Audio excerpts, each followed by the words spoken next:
We should be wrapped up by 1:30. Okay. Yeah, no problem. And if you need to leave before that, just let us know. Yes, thank you for that, for the parking, because I was driving around. You go to Forest? I finally did. I wasn't looking, and then I was looking for a phone. I thought this building was somewhere different. Where it was near. Okay. So when I turned, I'm like, oh. Good afternoon.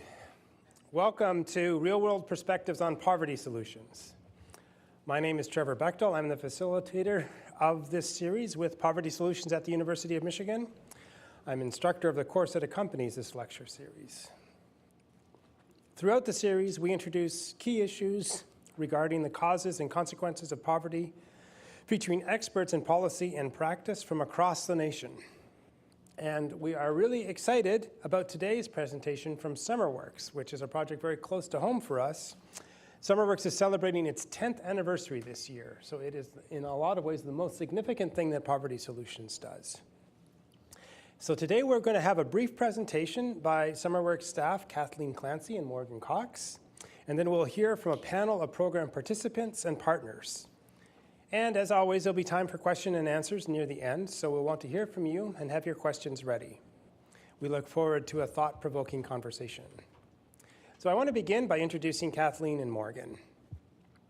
Kathleen Clancey serves as the SummerWorks Program Manager at Poverty Solutions. She's been central in developing the partnership between the University of Michigan, Michigan Works Southeast, and the Washtenaw County Office of Community and Economic Development. Previously, she served as a SummerWorks coordinator and also as a graduate liaison at our partners, the Ginsberg Center. Kathleen has a Master of Arts in Higher Education from the University of Michigan. Go Blue. Oh, all right, good, yeah. Morgan Cox serves as the SummerWorks Program Coordinator at Poverty Solutions. Previously, she was a success coach and events coordinator with SummerWorks, an academic mentor with the University of Michigan Athletic Academic Success Program, and a teacher in Dayton, Ohio, where she completed her undergraduate degree at the University of Dayton. Go Flyers. Morgan has a Master of Arts in Higher Education from the University of Michigan. So with that, I'm going to turn it over to Kathleen and Morgan. They'll give us a brief presentation, and then we'll move on. Thanks, Trevor. Thank you. All right. Can everyone hear us okay? All right, perfect. Well, thank you all so much for being here. So before we get into the panel, we're just going to give a quick overview of what our program is. So we are SummerWorks, which is Washtenaw County Summer Youth Employment Program. We're an internship paired with professional development and mentorship. We work with young adults in Washtenaw County, ages 16 to 24, and to be eligible to apply, you have to live or attend school in Washtenaw County. As Trevor mentioned, we're celebrating our 10th year. We got started in 2016 through Michigan Works Southeast and the Washtenaw County Office of Community and Economic Development, and it started as a pilot program summer 16. In 2017, U of M came on board through Poverty Solutions to offer opportunities for employment on campus. And today, through our 10 years, we currently have over 700 SummerWorks alumni that we have worked with over the years. So a little bit about why summer youth employment. Morgan will share more in a second, but really we're focused on the opportunity to build networks, leadership skills, and professional experiences. We're really focused on preparing young people for their future careers and next steps. A lot of times this isn't taught in formal education settings, and so we are supplementing that, and Morgan's going to share a little bit more about why that's so important to us. Perfect. So a little bit more of further background and program summary, and this is also what we put in our Success Coach training for new hires. As we know, race and zip code are often strong determinants of an individual's access to resources and opportunities, and this often has an influence on health, educational opportunities, employment, and economic factors. As we all know, major academic institutions, such as the University of Michigan, are often surrounded by inequalities throughout the communities in which they're situated. SummerWorks works to leverage the resources of the University of Michigan and establishes mutually beneficial partnerships with community members to address the inequalities in our local community. And finally, summer youth employment programs may serve as opportunities to improve social and economic mobility for young adults. A little bit more about our mission and vision. The mission of SummerWorks is to build relationships between youth, local employers, and the broader Washtenaw County community in order to promote equity through youth empowerment, professional growth, and workforce development. And our vision statement, or our vision, is that young adults in Washtenaw County, regardless of social identities or economic situations, have access to a supportive environment when they enter the workforce. We envision a community where all young adults are equipped with the skills, knowledge, and networks that set them on a career path towards financial and professional success. All right, so what this looks like in practicality for our youth, and so as we mentioned, we have our professional development component, and so that's our curriculum that we work with, and we have 13 sessions through the course of our program. They run April through August. It is in a hybrid format, so we start the first few sessions are online, and those are 2 hours a week, and then when summer kicks in, we switch to in-person on Fridays for 4 hours each week, and we cover a variety of different topics, but just kind of a sampling here. You know, we go over how to do resumes, cover letters. We get into things like workplace ethics, financial planning, post-secondary education, as well as like wellness and social identities and broader topics that are also professional skills. And then so once our youth kind of get some knowledge under their belts after the first few weeks, the second largest component is that professional or the paid internships. And so these are 10-week long internships that run June through August, and they're expected to work at least 16 hours of work a week. Sometimes it's more depending on which internship site they're at. But this is with local businesses, nonprofit organizations, different offices within Washtenaw County government, as well as U of M departments on campus. And then also occasionally we do have young adults that don't have internships but still are able to participate in the program. And if that's the case, they receive a stipend for participating in just the PD, but the internships are paid. We pay at a rate of $15 or $17 an hour based on whether they've completed high school. Cool. And then a little bit more. So we also have a mentorship aspect to our program, which was recently thrown into the mix of our program. And so for mentorship, we ask that mentor-mentee pairs meet once a week for 10 weeks for at least an hour. And that gives young adults an opportunity to build their personal and professional networks and form a connection with a mentor who shares similar interests and or identities. It's our goal to match the mentor and the mentee based on professional interest or career fields. If that can't happen, we'll go down to academic interests. If that can't happen, we'll move into more of like personal interests, hobbies, things like that. Shapes out, which is also really nice. And then in addition to that, young adults get to experience career exploration and participate in our program deliverables for about an hour each week as well. So by the time the program wraps up, our young adults will have a professional portfolio to take forward with them for other professional endeavors. And inside, they'll have all those good things like a resume, a cover letter, an updated or an established LinkedIn profile, and more. And then in addition to that, we also have community events, which is one of my favorite parts of the program. And that is the opportunity for our young adults, mentors, employers, friends, family, community members to come together. And that looks like our youth and family orientation, our internship kickoff and networking lunch. We implemented an ice cream social this past summer. Who doesn't love ice cream? It went really well. We brought back our service day, which has had a lot of good feedback over the past 2 summers. It went away due to COVID. We're slowly bringing it back, realizing we're getting positive feedback, and the young adults really love that. And then we have our end of summer celebration, which is a more formal celebration where we celebrate all of the good work that the young adults have done over the summer. And again, we invite friends, families, community members, everybody who's been involved and made it a successful summer. So who are our program participants? So I will give you some time to look over our 2025 demographics, but for our highlights, 73% of our participants were from low-income households.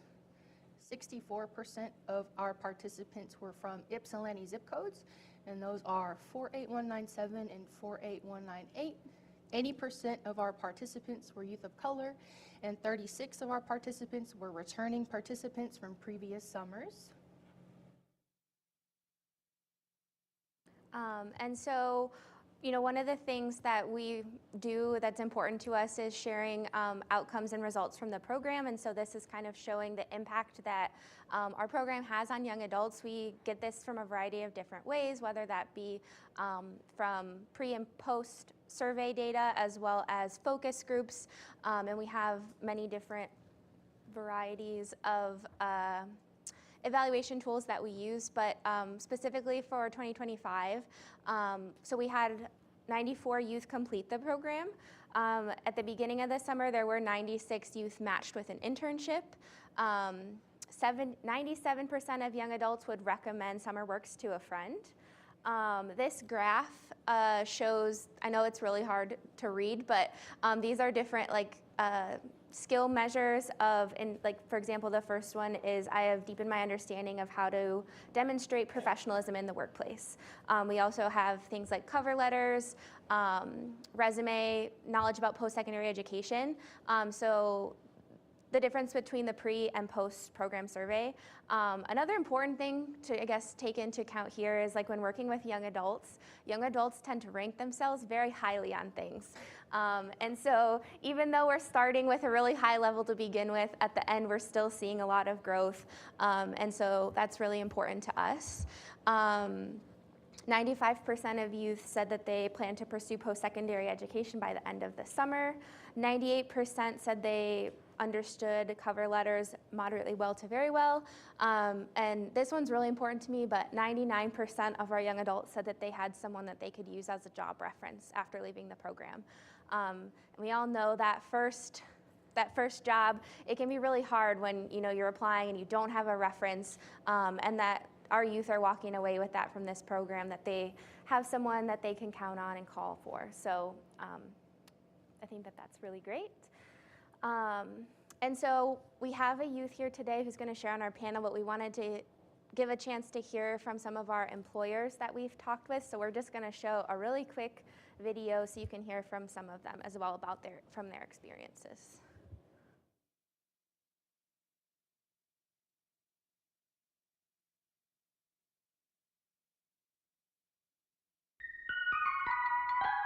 I think it's important for organizations, particularly for professional organizations, to invest in young people in general, particularly through an internship program like SummerWorks, because it's a reinvestment into our community and into our county. It allows us to work with so many tremendously talented young folks in the area, and it's amazing the amount of just skill that they have innately that they bring to the table. It was great to get their talents and their creativity and their spark on our team, and it was great to tap into all the structure and resources and access that we get through SummerWorks. I loved that the summer interns were able to get training ahead of time, and they were well prepared to come into this industry. What was really neat was that our video interns and our management intern had the opportunity to do real work for real projects. At the same time, I got some stuff done that had been on my list and people had been bothering me for a long time. Our interns, they have the potential to actually become permanent employees with the health department. That's been our history, and we're always on the lookout. Here at the library, we don't just hire one summer work intern. We hire more than one. We hire, like this year, we hired 4 summer work interns.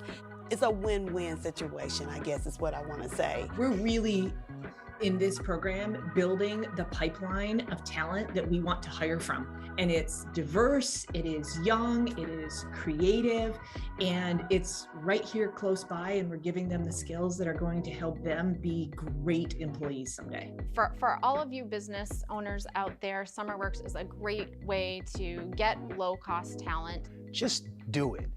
The investment that you have to make is well worth it. Take advantage. These young people are eager. They're willing to learn. They want to learn. I am very happy to have participated in the program, and I will continue to participate.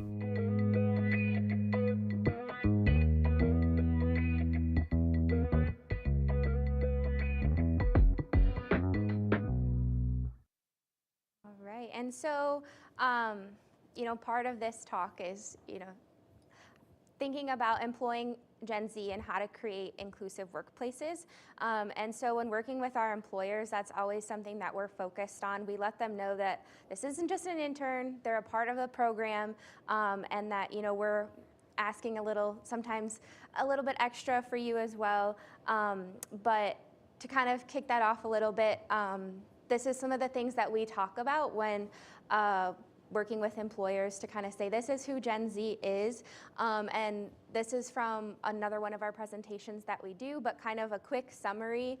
Gen Z is really adaptive, but they also want stability. They're very individualistic, have a strong sense of personal expression. They have really strong values related to racial justice and sustainability. And that means that they're more politically and socially active, also in the workplace, which sometimes isn't as common among older generations. Like, that was not in place in the, not socially acceptable to talk about, but young people are really looking for that to be a part of their workplace as well. And then living through crisis after crisis, and that in that it's kind of caused this generation to have a less positive outlook on life, and overall they have a lower level of emotional and social well-being, which we want to work on, but that's the reality of what is happening. And so all of these kind of factors determine what Gen Z is valuing in the workplace. So first, economic stability. They want a job that they can feel secure in, and typically that kind of shows preference towards larger, more established companies that can withstand economic downturn. They also really want meaningful work. They want to do something that's meaningful for them. Obviously, to be well compensated, and salary transparency is important.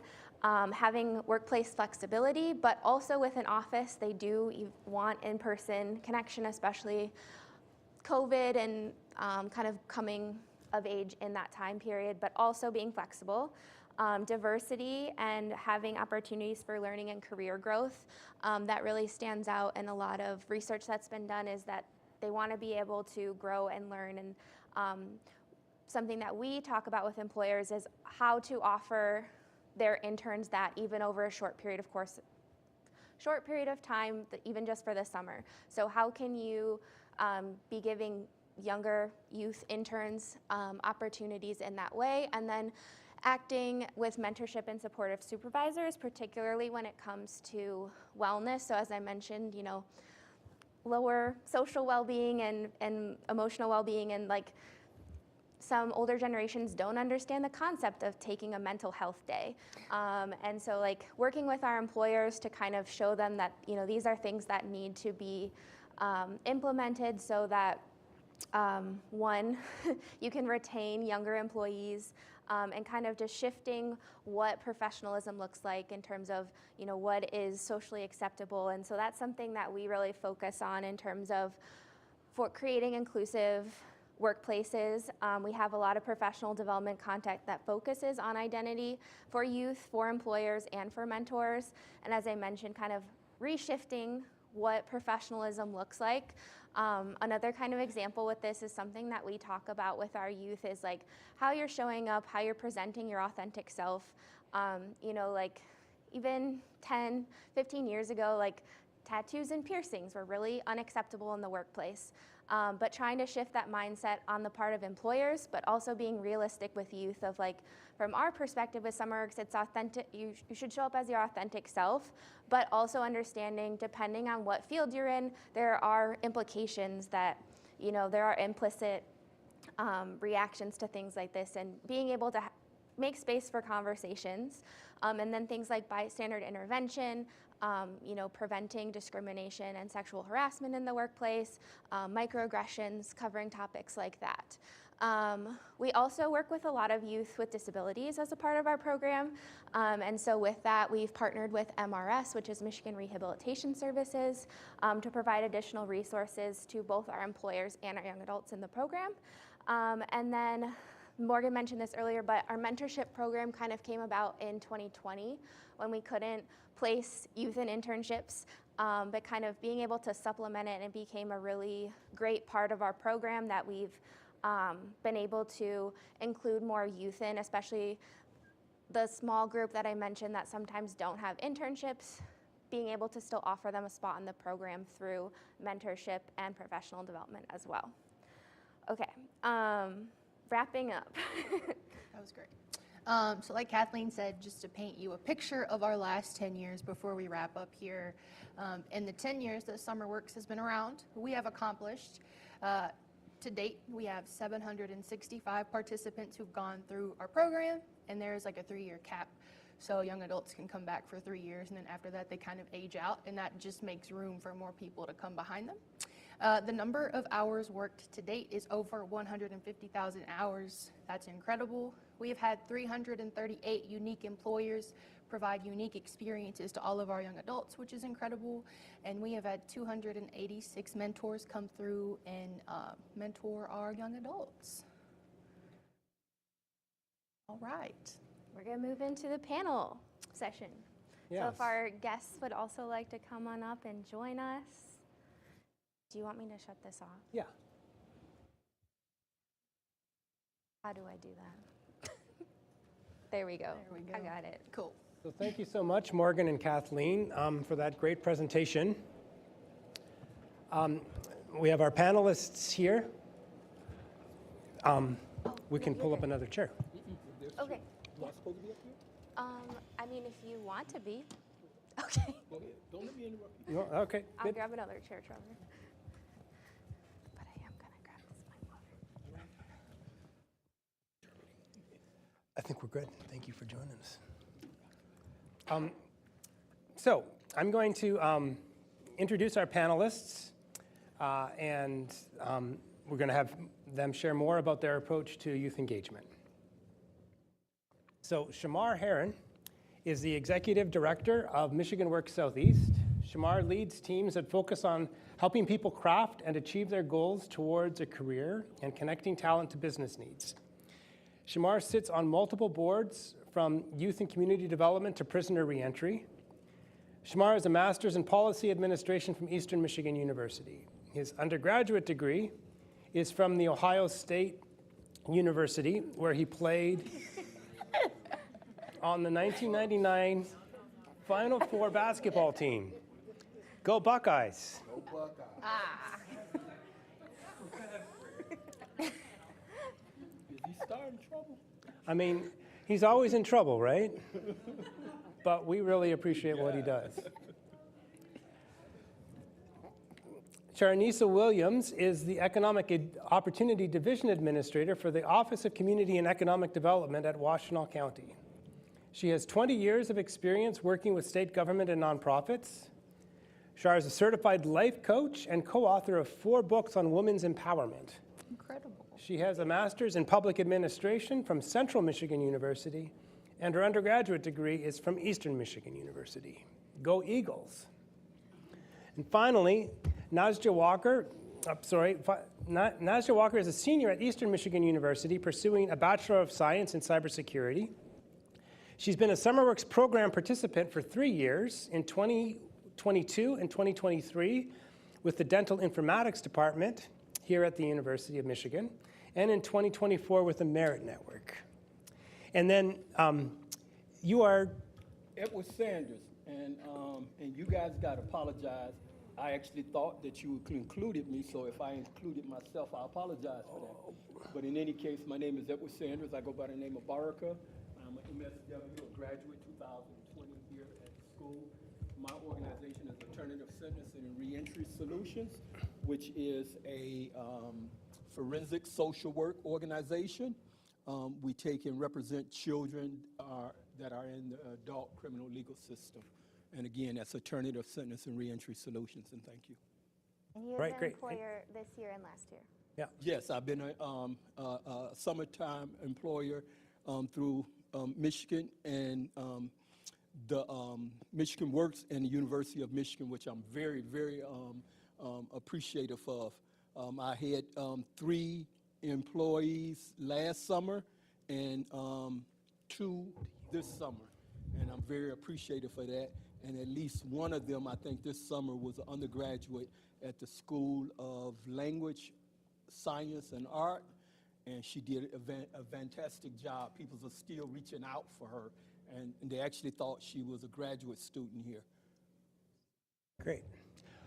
All right, well, I'm going to turn to some questions that we have kind of talked about a little bit, and then we'll have a kind of broader discussion. So I want to start with Shamar. Shamar, can you tell us about the motivation behind dreaming up a program like SummerWorks? And what has been the evolution of the program for you over the last 10 years? All right, fantastic. So before I answer your question, because I know where I sit, and the introduction, I want to make one thing perfectly clear to everyone in here.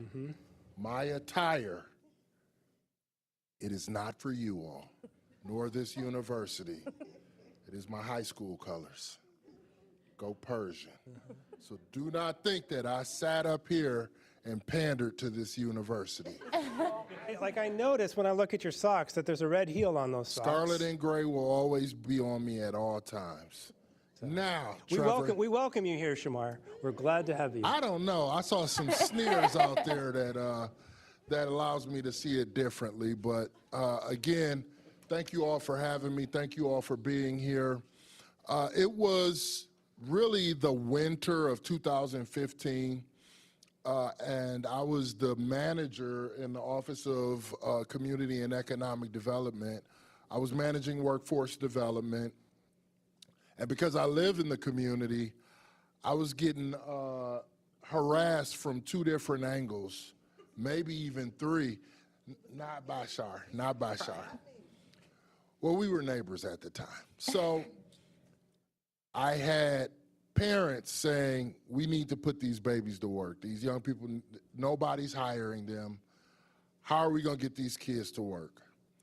I had young people saying, Shamar, every job I apply for is calling for 1 to 3 years of experience.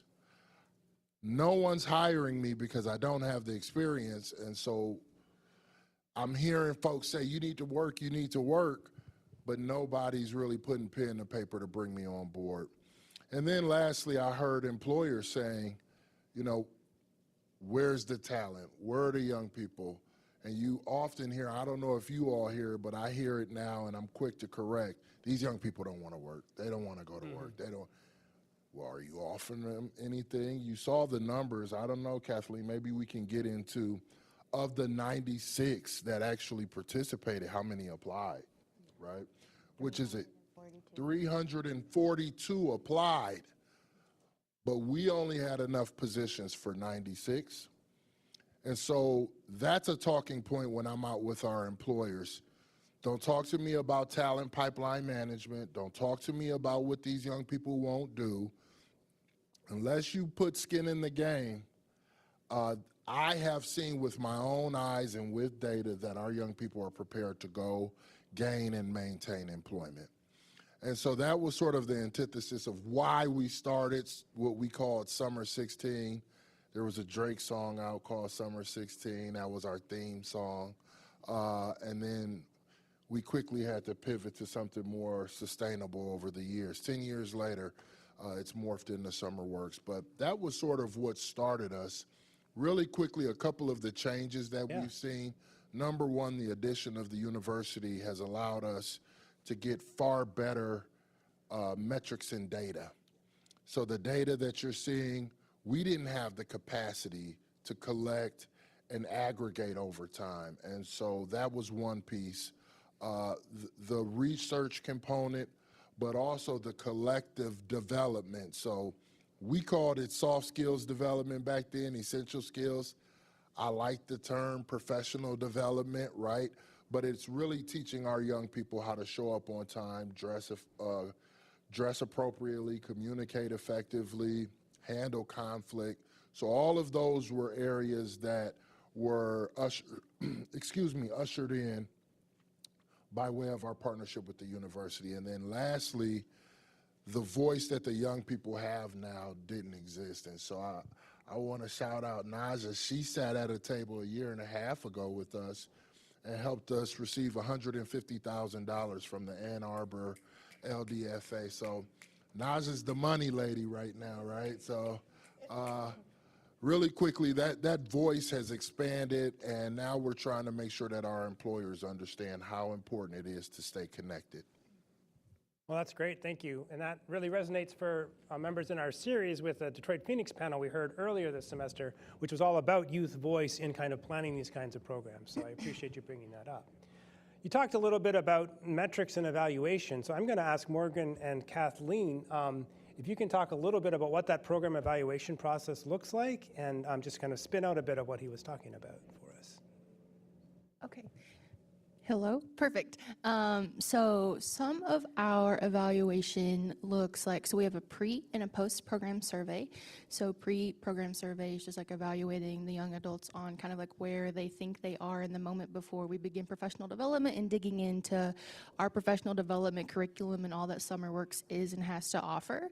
And then we have a post-program survey, as Kathleen mentioned during the presentation. So that post-program survey looks at over the course of the summer, where do you think you are now, right? And like Kathleen showed us in those numbers, it's always incredible to, they might rank themselves high, but what's important is that second bar line always crawls up just a little bit, right?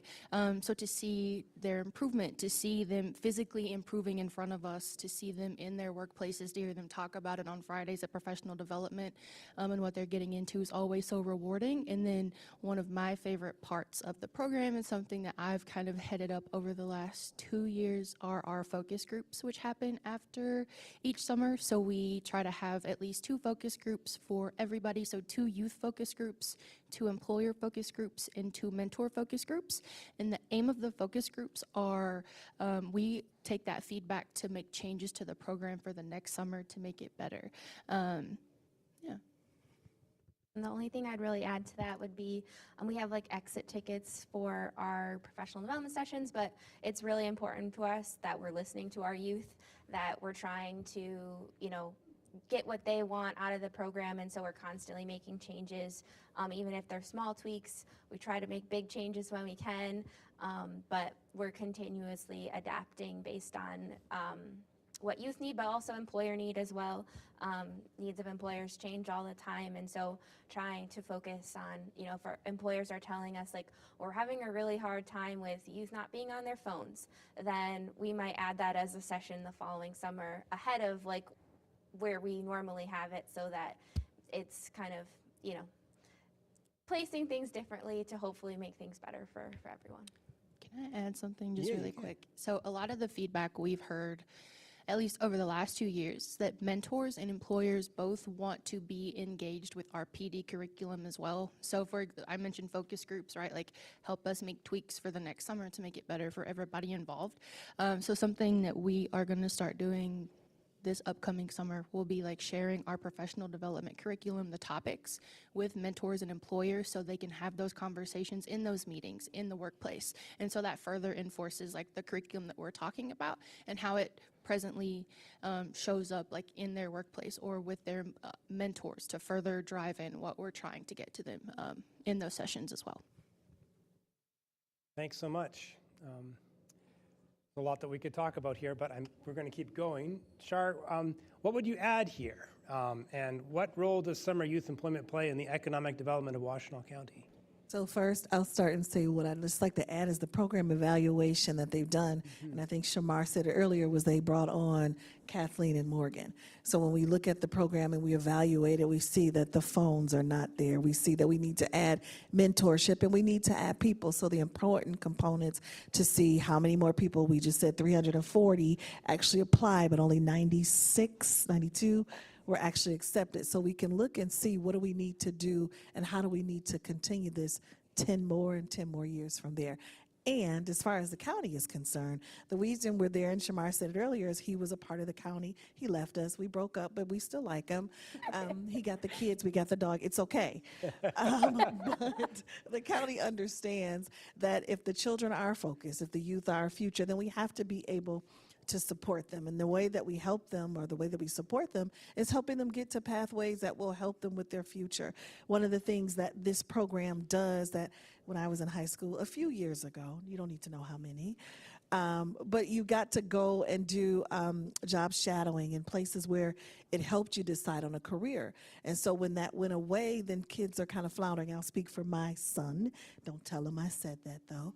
But this is a way for folks to connect. You can get a mentor. And if you don't know by now, having a mentor in this program is really paramount to help the students go further than they probably could alone. Some of the stats talked about them being from low to moderate income families and low to moderate income different neighborhoods, and as such they may not have access, but this program creates access. And so for the county, there are a few things, and I knew I was going to go off script, so I had to bring my notes. So let me get back. The programs connect young people with meaningful paid work experiences, because at the end of the day, to be able to afford to live in this county is important. It doesn't matter how old you are for that. It helps them strengthen their financial stability and develop essential skills. You talked about soft skills. There are things that you don't get if you don't work. To be able to say, yes, I have 2 years, 3 years experience, looks a little bit different when you're 21 than it does just going out and saying, I don't have anything, just hire me. And so it also exposes them to local career pathways. By engaging them in the local labor market, it supports employers, because I think Megan Torrance said there are things that they don't get to do, employers don't get to do. But the summer work participants get to come in and do some work that we want to do but haven't been able to do to push companies further in the future. It helps support it fosters a pipeline of skilled, motivated workers who are more likely to contribute and stay in this county. We don't want people to come here, be educated, and leave. We want folks to stay. And so in addition, from the county, and this is just me, so don't tell my bosses, but the money stays here. And so we're able to stimulate small businesses and have them stay, because the students able to spend locally, and we like spending locally. And over time, the employment experiences reduce barriers to future employment, increasing earning potential, and contribute to a stronger, more equitable economy and a stronger, more equitable Washtenaw County. Thank you so much. We released, at Poverty Solutions, we released some stuff from our Flint RX Kids program recently that talked about this economic impact on Flint from having this kind of program running there, right? And so you're echoing some of that same stuff, so I appreciate that. I think one other thing I want to add for our audience, particularly students in the course, is when the university came on board to SummerWorks, then it was kind of imagined that we would do this as a randomized control trial, right? Because that's the gold standard for how you kind of study something. And we learned a lot about that with Catherine Magnuson.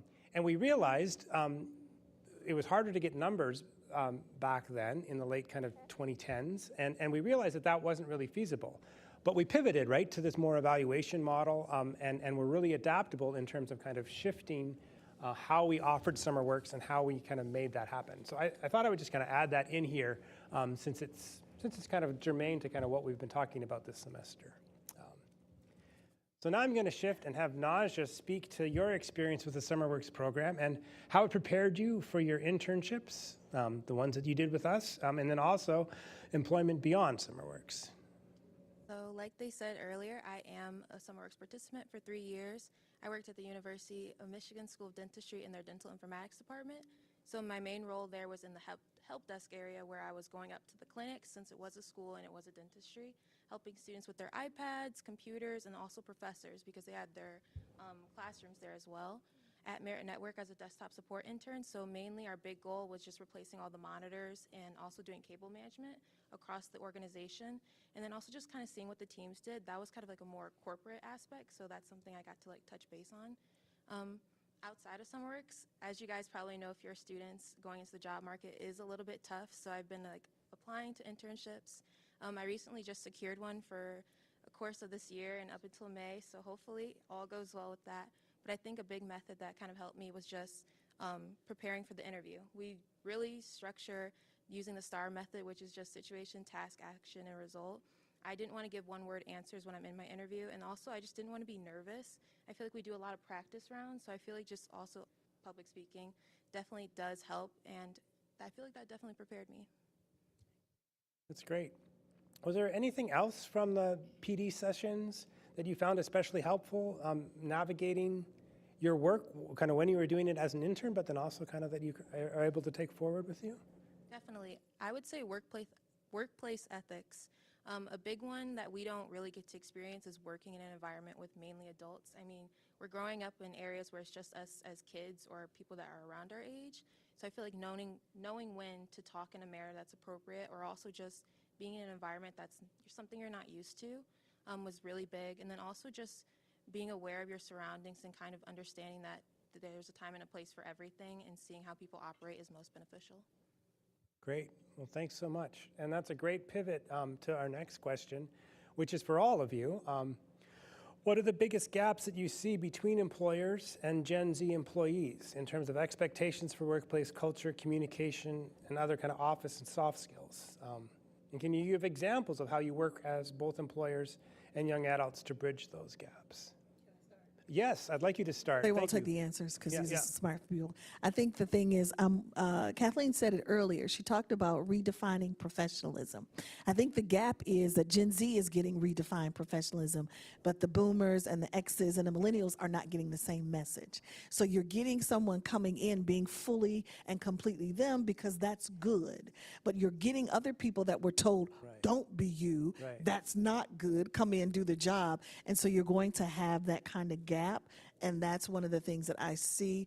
And even I have 2 work study students from Eastern, and they're a little bit different. Even though I've been in the workforce a while, not y'all business how long, but when they came in, they weren't dressed like I would have been dressed. And so I had to put my biases, my professional biases on the side and say, can they do the job? Because how would I feel if I showed up in the best I had, because I remember being a student and I didn't have a whole lot of anything but that. And so I did the best I could. So looking at the skills and the person and what they can do and accomplish versus how they present themselves physically the first time is something that I've had to overcome and look at helping other managers in my space. But I think it is a part of that professionalism, and I think that's part of the gap. Yeah, that's great. I can go next. We mentioned this during our presentation, but a lot of times, like when young adults come to our program, this might be their first professional experience. So we might have situations where an employer might report that, oh, like so-and-so showed up in khaki shorts, and we told them that can't happen, right? If this is or they might knock out, take a little snooze in the break room, right? And if this is something that persists, SummerWorks has success coaches, and each success coach works with a cohort of young adults based on their age. And so the idea is that the success coach is the liaison. So that is like one avenue of support that we have. So they will communicate with the young adult, with the employer. So when, like, if these situations arise or when they do, right? Because sometimes it is inevitable, first-time employment, you're trying to get the hang of it. Our success coach will be there to kind of like navigate that conversation between employer and young adult. Oh, the train left. It'll come back to me, I think. So I call it malleability, right? So information can come in, but it also needs to filter out, right? It can't just stay stuck in the midst of work. So someone comes in who may be inappropriately dressed, right? Okay, it's fine for the first couple of times, but at a certain point, the communication has to flow both ways. Hey, I'm struggling economically and this is the best I have. Hey, we have a standard here. This is how we expect you, and this is the culture of the workplace. We're not asking our employers to completely change their culture just for a 10-week work experience, but we are asking them to be flexible. We are asking them to be understanding and accepting of a young person's situation. However, we have success coaches, we have some supportive dollars to help get our young people so that they can adequately show up, not only as their best self, but still have the confidence that they need. The same goes with how you communicate. I remember being an intern with the city of Detroit in the mayor's office, and I remember I sent an email, and I think I did way too many caps, y'all. It was caps and exclamation points. You're ahead of your time. The mayor himself, Mayor Dennis Archer, who was a former Supreme Court justice for the city or for the state of Michigan, who is the board chair of Dickinson Wright, one of the largest law firms. He is now currently my mentor, so no, don't just have mentors while you're in high school. Keep them forever. You need them for the rest of your life. The mayor himself came to my cube and told me how I should be sending emails. Now, I melted in that moment. Once I gathered myself up and went home and cried and everything, and I thought my life was over with, I quickly pivoted and said, the mayor himself came and told me how I needed to behave. And so before I left her, I said, Mayor Archer, is there any way I could stay in contact with you? And he said, absolutely. And that was you won't tell him, I'll tell him. That was in 1999, just a few years ago. When I was born. Hey, it was a good year. It was a good year. So I say all of that to say, you know, part of it is we do have to check our young people. We do have to make sure that they understand culture and workplace norms and values and how things need to be done. Now, he could have came in there and told me, get your stuff and get out. But instead, he broke me down, but yet built me up. And that's part of what SummerWorks and giving our young people the opportunity to learn by way of experience is why this program can be not only effective, but life-changing for some of these folks who maybe will never have an opportunity like that again, and or there's a reason why you didn't see Kroger's on the list. There's a reason you don't see Wendy's on there. We believe they can go get those positions on their own. We're looking for professional grade opportunities to pluck our young people up and put them in situations where they can learn something they may not learn without this experience, and then propel them into a similar or even better experience in the future. You wanna? Yes. While here at the school, I interned at the Detroit Justice Center. My first choice was the Public Defense Office, SADO, the State Appellate Defense Office. I wanted to go there. And I'm going to mention the relevance to that with the subject we're talking. There at SADO, many of the attorneys there, particularly the women, you know, or female, are of, you know, different gender identifying, okay? You will go there and many of the women, you know, have suits on and ties. And I have seen them perform at the Michigan Supreme Court. I have seen them make preparations for arguments, oral arguments at the Michigan Supreme Court. And I have seen them do a lot of, significant work. They use interns here from this school. I know because the interns that assisted me when I came home from prison was from this school. That also helped me transition as a student post-incarceration. I wanted to go there first, but I wind up taking and missing the deadline. But there was another organization, a dynamic organization that I was interested in. And that organization was Detroit Justice Center. I went there. Now, remind you that the founder of the Detroit Justice Center is a woman or a person that described herself as a black queer, okay? She's also a teacher, a professor here at the University of Michigan, I believe at the law school. She's the founder of the Detroit Justice Center, all right? She's no longer the executive officer there, but that organization is, you know, is very diverse in terms of its workforce. Most of the attorneys there are people who identify themselves untraditionally, okay? And quite often the board have to take and address issues relevant to issues that might be even in a predominantly organization where you have a predominant organization of people that identify differently, there are still issues that arrive. I know this because not only did I intern there, and that's another thing that I want to remind you guys, when you get a job somewhere, don't ghost your employer after the job is over with for the summer. It's a relationship, okay? Not only did I intern there, but after I graduated, I was invited to come back as a board member. okay? I'm still a board member at the DJC. And in fact, I'm the longest residing board member at the DJC. And I'm very proud of that because there are a lot of dynamic people that have worked in that space, okay? A lot of dynamic people that have worked in that space.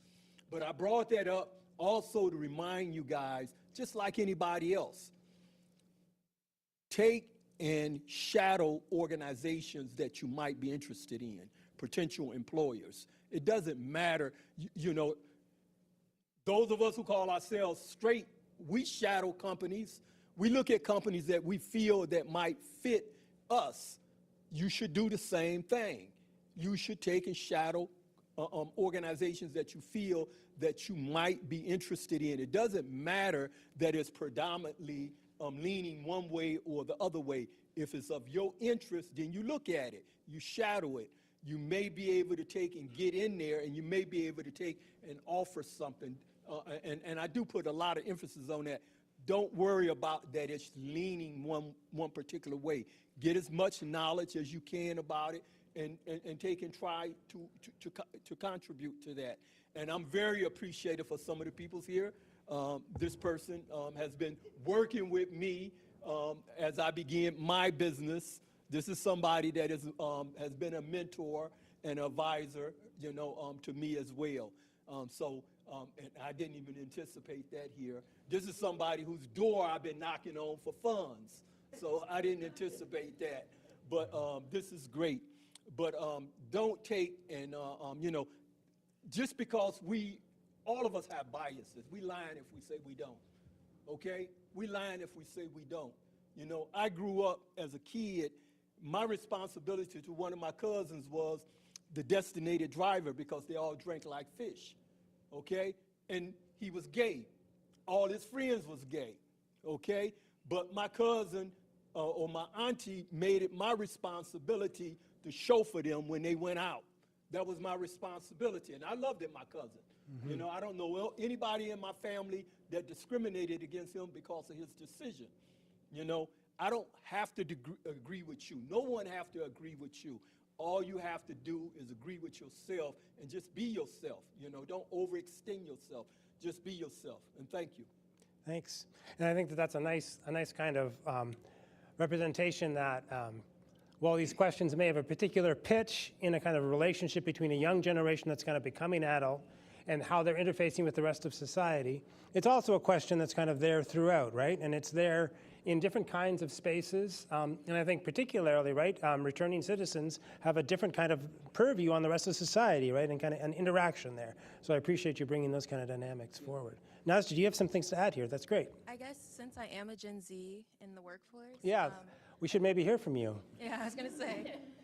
I think a big thing that I would like to stress is if you see younger people coming into a department or an area, please give them a chance, especially if they look like they really want to be there. I mean, sometimes when I was doing my interviews with SummerWorks, this was my first job, so I just candidly told them, like, I really want this job. If no one else has said that, please hire me. And I feel like that really got me the position because I just needed the experience. I mean, I didn't have anything. I think another thing to just catch up on, too, is just I didn't understand that sometimes in the workplace, you have to be there at a certain time. There's no, like, ifs, ands, or buts. I feel like in college, you could walk into a class late and it could be okay, or you can arrive to, like, an appointment sometimes and still get away in that 15-minute grace period. At your internship, there's no exception. Like, you have to get there on time. So I feel like time management was a big thing. And then also just, what was I going to say? Oh, wearing dress-appropriate clothing. I feel like sometimes, especially being in the tech area, I can dress casually. But something for like this, I just wouldn't show up in like jeans and a t-shirt. I would like to look more professional with my peers that are on the stadium, or stage, I should say. But I feel like just making note of that and just seeing what's around in the office and kind of going off of that. I just want to add, Nazja was talking about like professional clothing and whatnot. So also an aspect of our program, say a young adult, like we're getting ready for internship interviews. Like we have an entire evening dedicated to the internship interview event is what we call it. SummerWorks does have funding. Like if a young adult needs professional clothing to enter the workplace, that's something we do work towards getting. In addition to that, like technology needs to complete the hybrid aspect of the program. We also get like Chromebooks, different things like that, so they do have what they need to successfully show up and complete the program. I just wanted to add that because it came to me when Nazja was talking. Yeah, we've kind of mentioned that in Sidelight at a couple of points with like funds for support and other things, but the program does do a really good job of kind of giving people what they need to succeed. Well, let's take some time to open it up for questions. Lauren has a microphone. What do you want to ask this great panel that we've assembled about this program?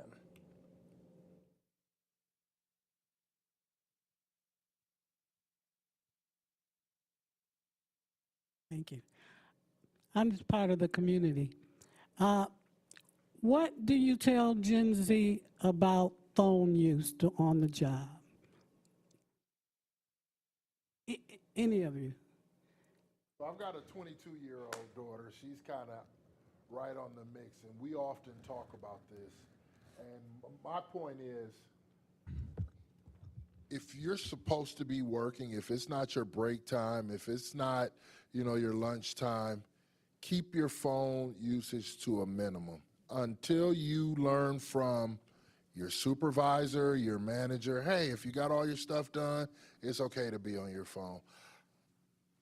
In my organization, we have 82 people. They range in age from, I don't think we have a Gen Z in there, but millennials on up. And when I come around, I see them tuck their phones. I'm like, look, if your work is done and it's done well and it's done right, Facebook and Instagram and TikTok your butt off. I don't care. As long as your work is done and it's done well. If I start hearing that you're making mistakes and things of that, and I creep back by and you're on your phone, I probably will say something.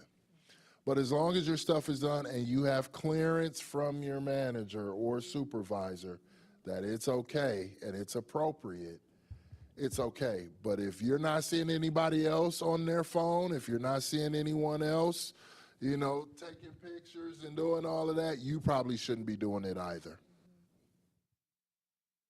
Okay. Yeah, I would agree with that. And I think, it's also dependent on the type of work that you're doing. So we do a little bit of a caveat that, like, if you need your phone to be doing work, then that's different. But, I think sometimes we have to be explicit with that. Like, if they're supposed to be taking pictures or, doing social media stuff, then that's one thing if it's part of your job. But if you don't need your phone to do your job, then it shouldn't be there unless it's permission given by your supervisor, especially when I think sometimes I tend to stress, as a intern, you're trying to give a good impression. It's not just on top of, if this was any old job and, you're trying, if you're taking a break or whatever, that's fine. But you also want to, kind of shine in a way. And if that's going to impact how your supervisor sees you, their impression of you, that's something to be thinking about. But at the same time, breaks are important and it's part of our lives as well. So trying to understand, but put that out there for the youth so that they know that it influences how people see you. And one more quick piece. You could also let them know when you have that itch, that urge to pull that phone out, that's the perfect time to go and do what's called networking.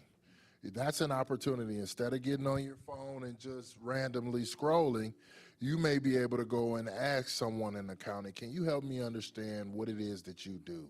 And if they have the time, they stop and they explain. If they don't have the time, you go find someone else. But you should be also taking a moment to, so Naja spoke about showing that you want to be there. And so curiosity is being lost on our young people because you can pull this out and look up just about anything. However, this does not give you the detail that human interaction does. And so when you feel that itch to pull that phone out, maybe go talk to someone instead. If you see somebody at the copier, if you see someone getting water or getting coffee, help me understand what it is that you do. How do you do it? Is this your first time? Was this your first position? If not, you'd be surprised how people get to where they're at. Most people don't know I sold shoes. Most people don't know I worked at a car wash. Most people, right? There's all of these positions that get you to where you're at, and you'll never know if you don't ask. What other questions do we have?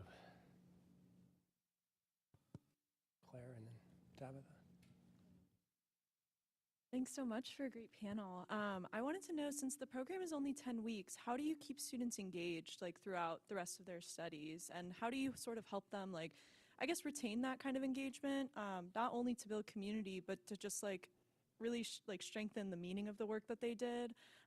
And considering it more like broadly, how do you help them integrate that into like their larger career planning?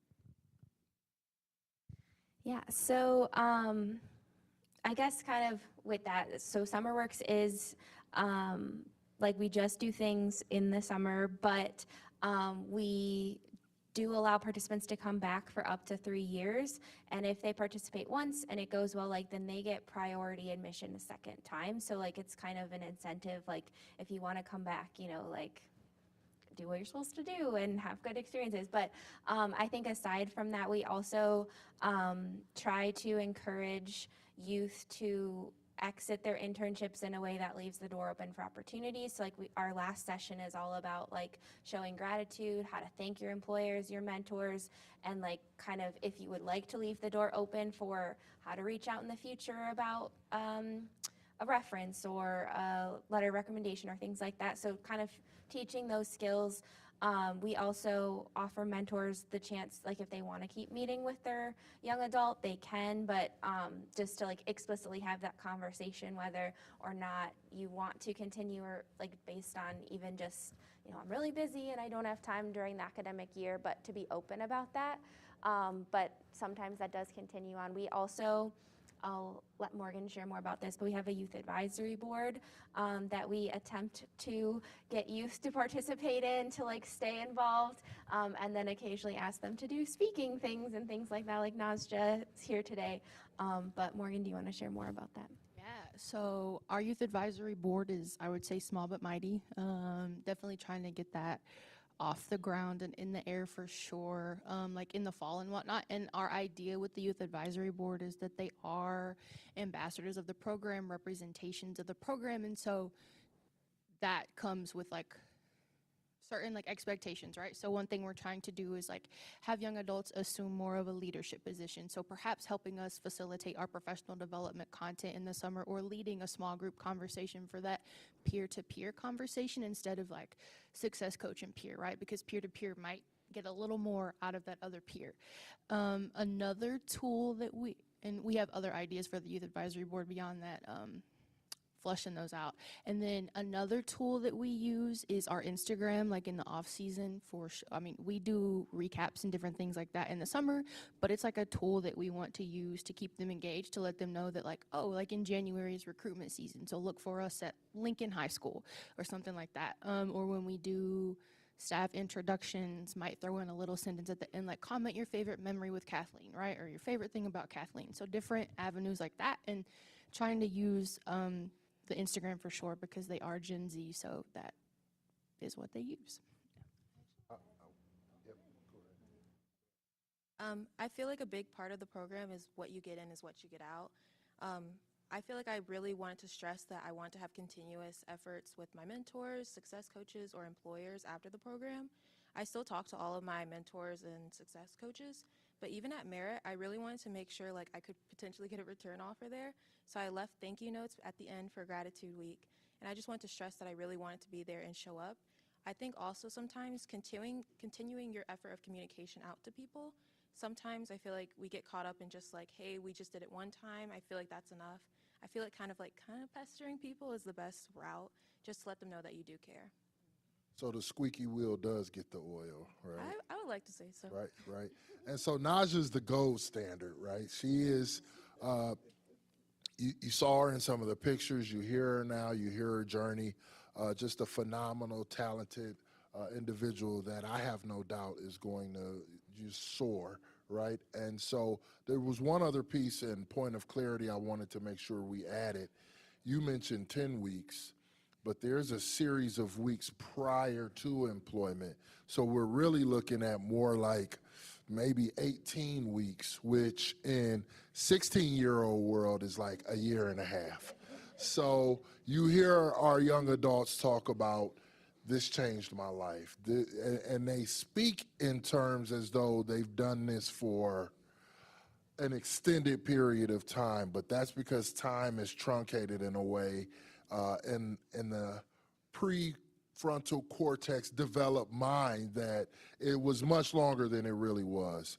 And so some of the work, whether it's the orientation with the family, some of the professional development and upfront work, it has long-lasting impacts because there's a light at the end of the tunnel, which is the employment aspect, but to get there, you have to endure weeks and weeks of this pre-training that must happen. And so I think that also adds, and then there's still a glow afterwards, an afterglow, so we call it, where they're keeping up with each other and maybe their employers. So I just wanted to stress that it's not just the 10 weeks, it is several weeks prior to. So Tabitha had a question. Tabitha's a bit of a plant here as a former success coach. Industry plant, don't let them trick you. Najee, I have a question for you. Were there any topics or conversations in PD that were unexpected? And if there were, how did that benefit you if it did? I feel like something I wasn't expecting personally was like us talking about like racial discrimination in the workplace and just how to navigate that. I think sometimes, because I've only had like customer service jobs, so I was like either working at like Target, like Von Maur, like places that I'm used to going in there. But being in like a workplace, especially when I'm like the only woman and then at that a black woman in tech, was something I wasn't used to. But I kind of figured that would be the case just hearing like what my parents talked to me about. But I feel like we don't get that grace of like knowing what to expect until you're in it. But also it's like nothing to be like scared of. I feel like everyone should learn what's going to be expected or what's going to happen. And I don't know, I feel like just learning along the way is probably the best option here.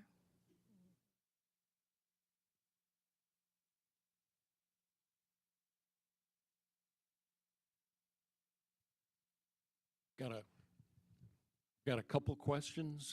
First is, how unique is this program?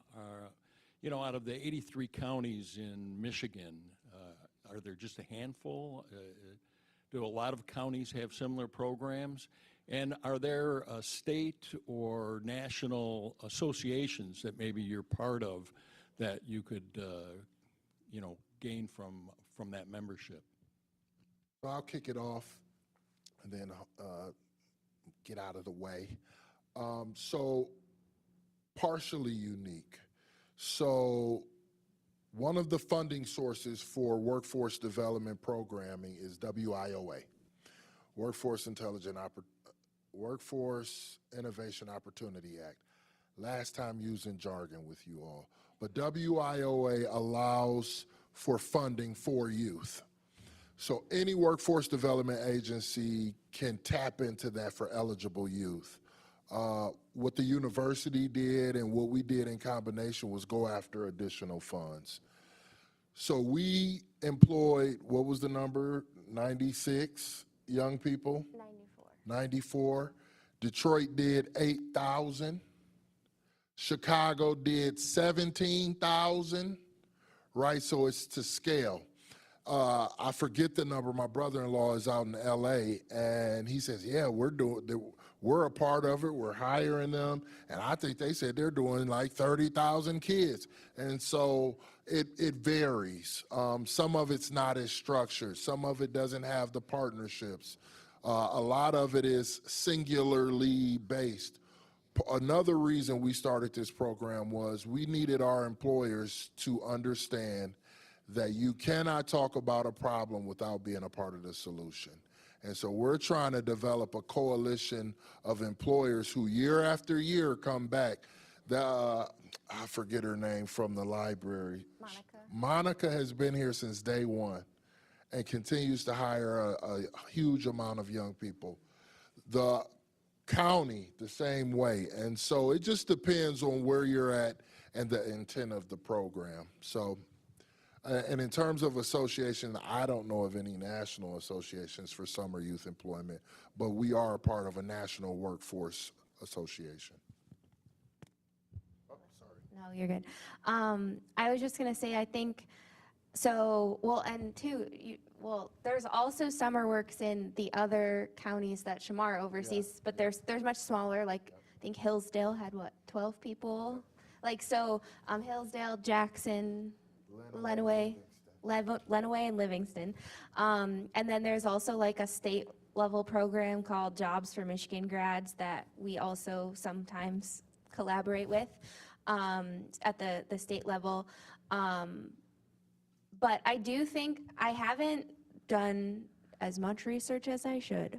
But I think we're really unique in being paired with, as a university community program. I think a lot of summer youth employment programs are at the government level, not necessarily paired with universities. And so that's something Morgan and I are exploring more of, like how to get other universities to offer similar programming. So that's kind of like an idea that we're working on. And then there are other organizations that kind of bring together learning communities for summer youth employment programs. I actually just met with one. It's called the Future Cities Fund, I think, or something, but they're based out of New York City, and they're very much focused on financial education, but they bring together some youth employment programs, and so we're looking forward to kind of joining that in the future. But there's definitely, I'm sure, more out there that we need to get involved with. So, Marisol had a question.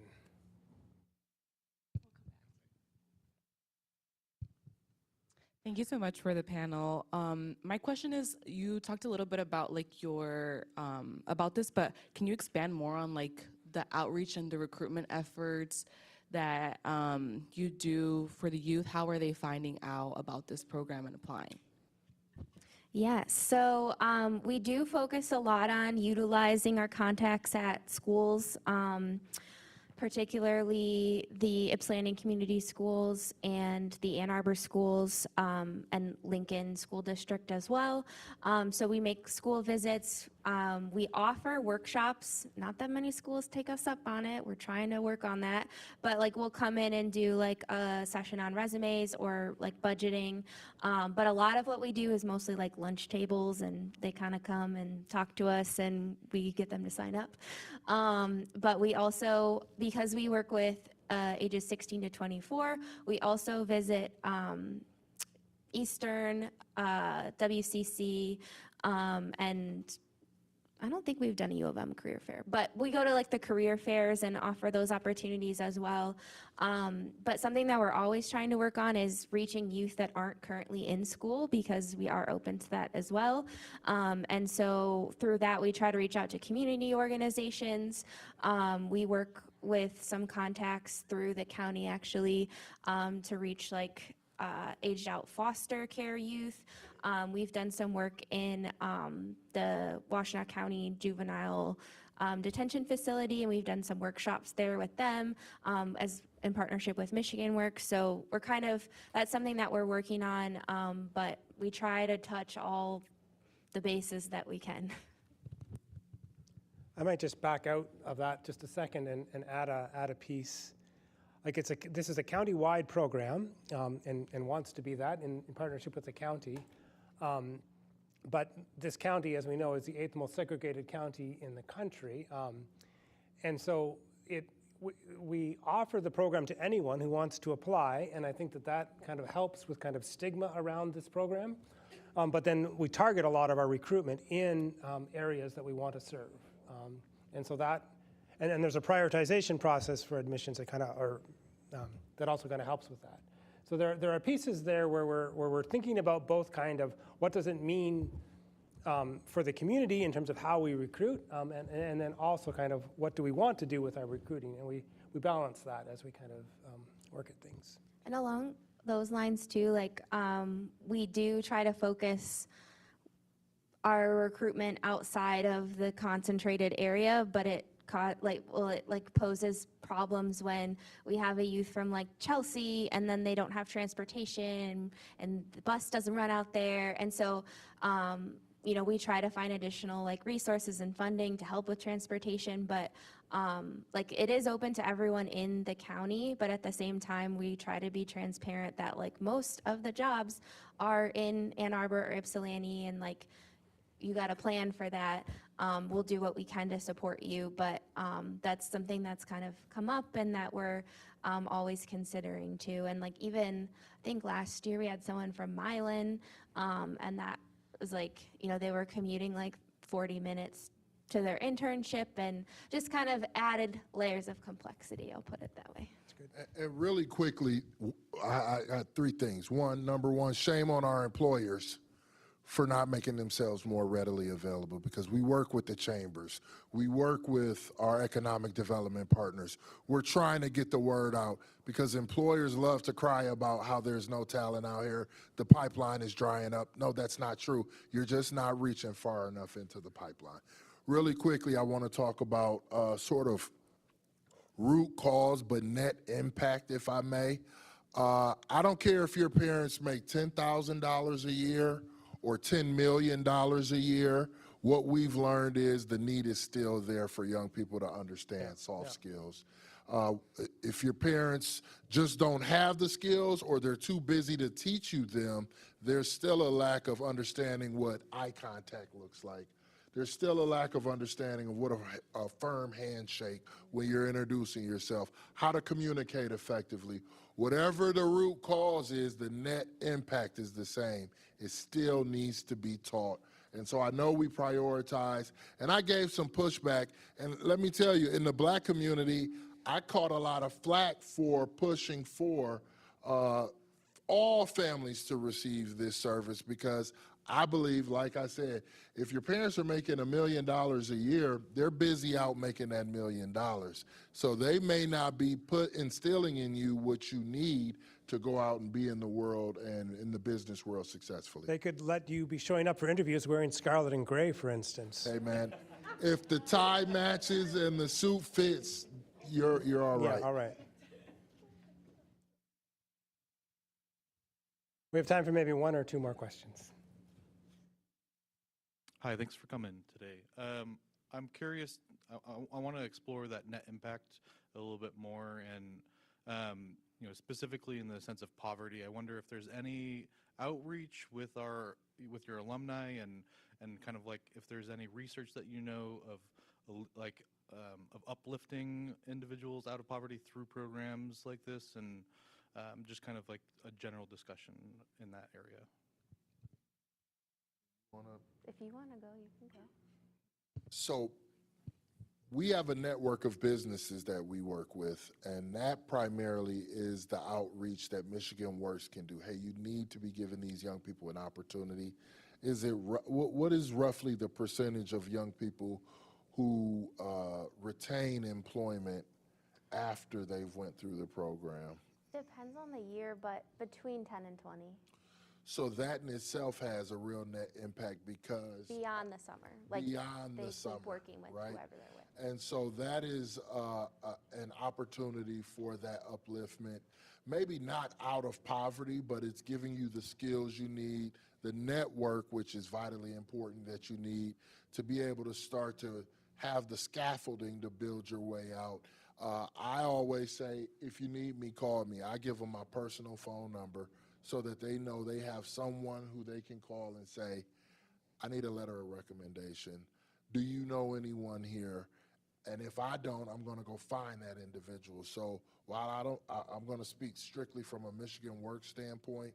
We don't formally have a way of helping on that aspect. We do anecdotally help those who are reaching out and who are participating.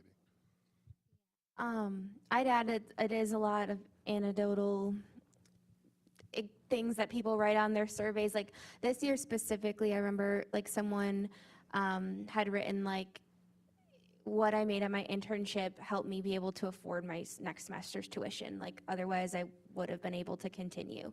And so things like that kind of people say things here or there that we kind of capture. But kind of the like alumni question at large, that's something that we're always working on. But one issue that we run into with that is people constantly change their email addresses, and it's like if we don't reach them in like a year, like we like lose contact with them, and it's really hard to like reach back out to people to kind of get some of that data. And even Morgan and I this year with our 10th anniversary celebration, we were really trying to get alumni to come to some of our stuff and like talk about it. And we had a little bit of like handfuls of people here or there. But that's something that we're trying to, we made a survey, but like didn't get a lot of uptake on people taking it. So it's kind of a work in progress in terms of like hard data to support these things. But we have a lot of anecdotal evidence. And what about that one youth that at the governor's office? Yeah. So just like people we know that have stayed in contact and. Yep, and I see them peppered out throughout the community, and as a prime example, one young lady went through the program for 3 years. She's now in the governor's office, and she comes back as a community liaison for the governor's office, and is not only willing to help out around the summer youth employment part, but any of these community events, she's there. And so, again, anecdotal, but we have these peppered individuals who are here, who are alumni, who are trying to help. They'll pull a young person aside, hey, you need to be careful with this. So we're trying to formalize it a little bit more, but keep in contact, especially with those who are participating in the program and matriculating through life can be difficult. I think that like these questions, right, about randomized controlled trial versus like a kind of program that runs, and then even inside the program, right, what is the value of anecdotal evidence inside that? Like, it's a really interesting set of questions, right, especially if we're kind of thinking about working in this area long term. I know that like one of the people that I know that was in the program was really having a lot of difficulty not kind of managing their life in a way in which they could think about leaving home. And then this program gave them the tools that they needed to do that. So like, that's not a job-based thing, but I know for this person, it was the difference between kind of being able to embrace adulthood and not. And so like, you can't really overvalue that kind of anecdotal evidence. I also want to add that more broadly, summer youth employment programs, there's a lot of research and literature on that, especially the bigger programs in larger cities. And so like kind of that, it's also like modeled in the spirit of that. Like, we're doing the same thing even if we don't get to see as large of impacts, we don't have as large of a program, but just kind of wanted to put that out there. And I was going to say something else and I lost my train of thought. I think the funding model also is prohibitive for our expansion. Right now, it's almost a one-to-one basis. We need one employer to take one youth, essentially. Whereas in Detroit, they've got a $12 million pot. So however many employers and young people they can recruit to fulfill that pot year over year, they're able to participate, whereas we're kind of nickel and diming together our engagements. And lastly, I remembered what I was going to say. I've had at least 2 or 3 like employers or mentors come to us and say, I was in a program like this as a youth, and it really helped me get where I am today. So you're pointing at yourself.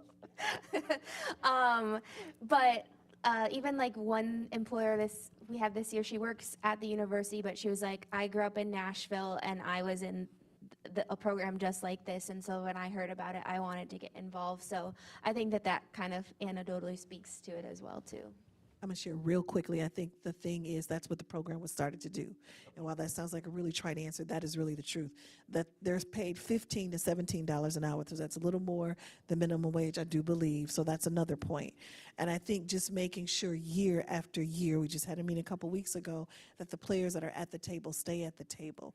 There's financial planning that's a part of it. The county has the Financial Empowerment Center that's free, one-on-one financial coaching. As long as you're 18 and up, you can come and understand it. And so I think it really plants the seed that these are the things that it's going to take to pull you out, which is why Ypsilanti and Lincoln school districts are really heavily recruited in, because that's where a lot of the poverty is concentrated. So when you take it, all the things that are done to address it. And if you know somebody that's willing to give us $12 million, we're willing to take it so that we can help a lot more students, not only just be in the jobs, but understand this is poverty, but they don't have to stay in poverty. These are ways to help you get out of poverty. And that's a great place for us to end. So let's thank our panel for this wonderful conversation.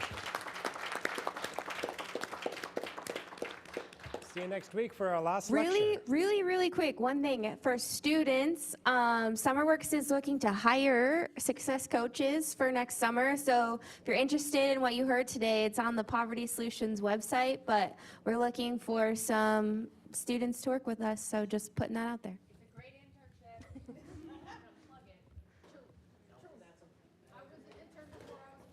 Great to see you again. Thank you so much. This was great. Thank you so much for coming. Yeah, you do. Yeah, good to see you. You finished my thought when I stopped speaking because my thought left. It was to talk about the patience that the employers have, like when those situations come up, and then I was like, he got it. Well, we're all in this together. Yes. Thank you. It's good to have you here.